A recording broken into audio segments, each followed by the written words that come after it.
한 스님이 걸어오면서 미용실 안을 쓱 보더니 문을 열고 들어옵니다. 스님은 자리에 앉더니 사주를 보기 시작하는데요. 주머니에서 주섬주섬 부적을 꺼냅니다. 그 이후 사장의 손에 부적을 쥐어주고 손등을 툭툭 두드리고 대화를 나누는데요. 8분 동안 벌어진 일이었습니다. 사장은 스님과의 만남을 후회하고 있다고 하는데요. 대체 무슨 일이 있었던 걸까요? 자, 충남 아산에서 4년째 미용실을 운영하는 사장님의 제보입니다.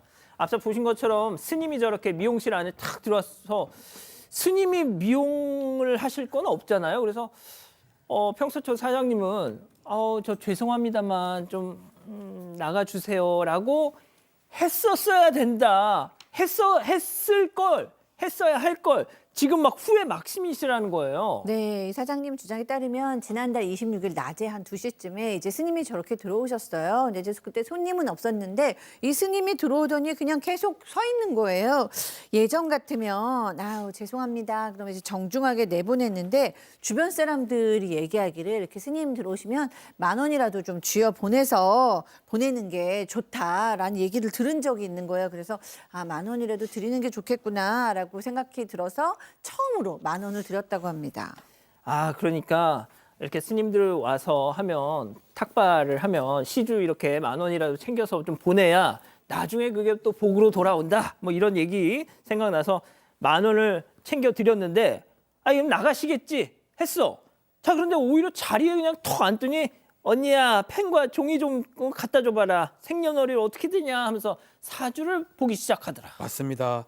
10,000원 정도를 뭐 주머니에 챙겨 놓고 자리에 앉아가지고 앉았네. 결국은 생년월일이 어떻게 되냐 또 결혼했냐라고 물어보면서 사주를 보기 시작했다고 합니다. 사장 입장에서야 뭐 또 그걸 뭐 말 안 하기는 좀 그러니까 아이하고 남편이 있다라고 하면서 얘기를 하니까 종이에 남편 아이 사장의 생일을 적으면서 뭐 이상한 글씨를 적었다고 해요. 그러면서 이 사람 10,000원 줬기 때문에 스님이 사주 봐주는 거 아니냐 생각했는데 저렇게 막 낙서비 스타일 이렇게 적어서 스님이 하는 말이 남편이 돈 벌어주니까 남편을 잘해야 된다 이렇게 하면서 아이랑 너는 너희 셋만 잘 살면 된다. 아이가 또 복덩이기 때문에 서울로 보내서 공부를 가르쳐라. 뭐 이렇게 사주를 봐줬다고 합니다. 저 좀 잡아주세요. 그러니까 아까 보신 것처럼 뭐 이렇게 쓰더니 남편을 뭐 스미라고 생각해라. 복덩이다. 막 이러면서 막 잘해야 된다. 아이 복덩이다. 꼭 서울로 보내라. 이거는 글쎄요. 뭐 미래를 예측하는 것도 아니고. 그렇게 얘기하면 돼. 똑같잖아요. 예. 모든 사람이. 예. 그래요. 그래서 이 사장님도 그 얘기를 그렇게 싹 들으면서도 저건 나도 할 수 있는 얘기 같은데 하셨다는 거예요, 지금.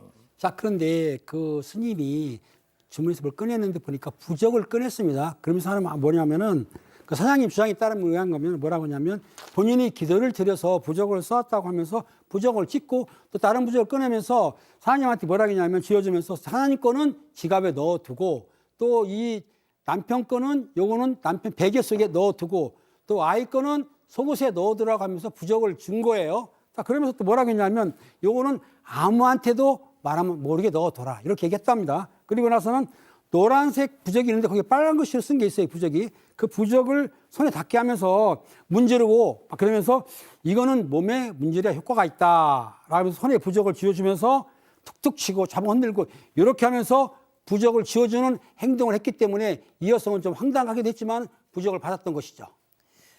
자, 앞서 보신 것처럼 그렇게 사주풀이도 끝났고 막 부적에다가 막 뭐 이렇게 문대라고 해서 문대기도 했고 그래서 다 끝났어요. 자, 일어나. 이번에 가려고. 자, 그러면서 사장님한테 이런 얘기를 했다는 겁니다. 체크포인트 짚어보죠. 부적값은 줘야지. 자, 사장님 얘기 들어보시죠. 그 글씨에 빨간 거를 묻히게 제 손을 문지르시면서 이거는 내가 직접 써온 거고 좋은 일 있을 거라면서 이게 묻어야 뭐 효능이 있다면서 이거 언니야 부적값은 줘야 된다 이러는 거예요. 자기 계좌번호 나와 있는 핸드폰을 딱 넣으시면서 한 명에 11만 원씩 3명 걸 받잖아. 그러니까 33만 원 이체하라고. 그냥 깡패도 그냥 돈 달라. 너 돈 내놔라. 이런 느낌을 받은 것 같아요. 야, 아니 보신 것처럼 저희 좀 사주 좀 봐주세요. 또 아니잖아요. 부적 좀 써주세요. 또 아니잖아요. 본인이 그냥 알아서 했잖아요. 그리고 인당 11만 원, 왜 하필 또 10만 원도 아니고 11만 원이야 또. 네, 이 사장 주장에 따르면 이 스님은 사주를 다 보고 나서 언니야 부적값은 줘야 한다. 이 사주 본 거니까 돈 내라면서 돈을 요구하기 시작했습니다. 그러면서 1인당 11만 원이고 총 33만 원을 얘기를 했고요. 휴대전화를 보여줬는데 계좌번호가 적혀 있었다고 합니다. 처음에 사장은 돈이 없다, 드릴 수 없다고 했는데 언니야 줘야 되는 돈이야, 기도를 드리는 돈이야 라면서 좀 강압적으로 앞에 서서 돈을 요구했다고 하고요. 그래서 엉겁결에 33만 원을 이체를 했는데 계좌 이체한 이후 목탁을 두드리면서 뭐 좋은 일이 있을 거야, 가게터가 좋은 터야, 기도에 쓰는 거야 이렇게 얘기했다고 합니다. 그러면서 누군가랑 통화를 했다고 해요. 통화에서 입금됐습니다. 이런 말을 했다고 합니다. 아, 저 스님이 아유 누군가랑 통화를 하면서 입금됐습니다. 입금 오케이. 네. 아니 근데 여기서 끝이면 저희가 이 귀한 시간에 전해드리지도 않습니다. 뭐 이것도 놀랍지만 더한 행동을 또 스님이 더한 했습니다. 행동, 무슨 행동? 일단은 만원 33만 원 계좌 이체했지 않습니까? 가는데 또다시 하는 말이 언니야 차비는 따로 줘야 돼 이렇게 얘기를 했다고 합니다.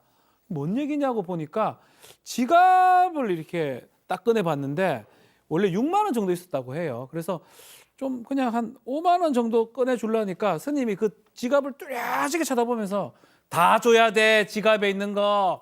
그래서 결국은 6만 원을 탈탈 털어서 가져갔다고 합니다. 그래서 사실은 떠나면서 2년 뒤에 또 올 줄도 모른다고 얘기했고 사장님이 어디 절에 계시냐니까 부산에 어디에 있는 절에 있다면서 051로 적혀 있는 전화번호 명함을 주었다고 하네요. 밝게 떠나면서 웃었다고 하는데 지인한테 이런 얘기를 좀 하니까 스님한테 돈을 좀 뜯겼다고 얘기를 하니까 아마 또 다른 스님이 편의점 돌고 있다는 얘기도 좀 하고 있습니다. 아, 그 옆에 편의점 가서 네. 아 여기 터가 좋아. 네. 애기는 그 서울 가서 공부시켜야 돼 이런 것도. 네. 아니 그러니까 누가 오라고 했냐고요. 본인이 와서 왜 차비까지 받아가. 자 사장님은 분한 마음에 그 명함 거기 적힌 번호로 전화를 직접 하셨대요. 근데 안 받지. 자 그래서 해당 절을 방문한 사람의 블로그를 찾아내셨어. 저희는 그 사찰 이름을 압니다만 공개하지는 않겠습니다. 자 그 주지 스님의 휴대전화 번호가 그 블로그에 있더래. 그래서 거기로 전화를 직접 해보지는 않으셨대요. 자 그래서 그럼 저희 제작진이 그 번호 저희한테 주세요. 저희가 해보겠습니다. 했습니다. 그래서 했습니다. 뭐라고 했는지 직접 들어보시죠. 시간 기다리고 4시간 받는 그게 뭐가 잘못됐습니까? 자기는 다 인정하고 입금한 거 아닙니까? 뭐가 잘못이지? 그 사람도 잘못이죠. 부족해가지고 그거 했으면은 그게 합법적으로 되고 그 사람 처음부터 그러면 그게 안 맞으면 안 해야지요. 자기 돈 안 주면 되지요. 왜? 다 해놓고 돈 다 하니까. 그 사람 40만 원 기도했지. 40만 기도해서 그 10배, 응? 10배 400만 원 사람 공덕이 있는 거야. 저 얘기 들어보니까 뭐 틀린 얘기가 아닌 것 같기도 하고 말이죠. 그러세요? 전 틀린 얘기 같은데. 왜냐하면 1시간 기도도 안 했고 한 8분 했다고 하고요.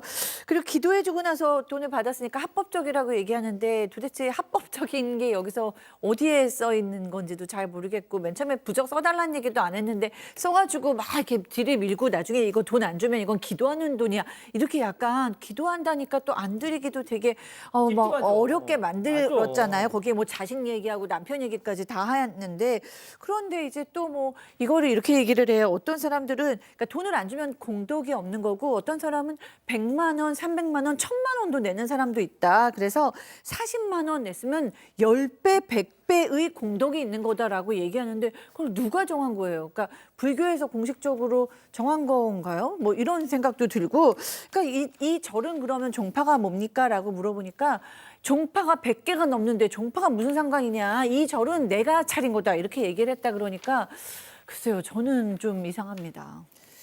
자, 지금 얼마나 불경기입니까? 근데 지금 눈 뜨고 코 베인다고 40만 원 그냥 확 가져갔어. 지금 얼마나 속상하시겠어요. 그렇습니다. 사장님이 지금 눈 떼고 코베인 건데 내가 한순간에 당했거나 그런 억울한 마음도 들 뿐만 아니라 죄책감이 가득 차니까 가족한테도 하소연을 못했다고 해요. 그리고 보니까 내가 당시 왜 홀렸지? 스스로에게도 막 그런 생각 드니까 상당히 후회가 되는 것인데 아이가 있어요. 아이가 있는데 6만 원짜리 운동화도 못 사줬다고 합니다. 그런 상황인데도 이렇게 40만 원 돈을 뺏기게 나니까 아이한테도 미안하고 그런 상황인데 이런 내용, 즉 비슷한 피해를 겪지 않도록 제보했다고 하는데 이런 스님들 정말 단속을 해야지 그냥 놔두면 안 될 것 같습니다.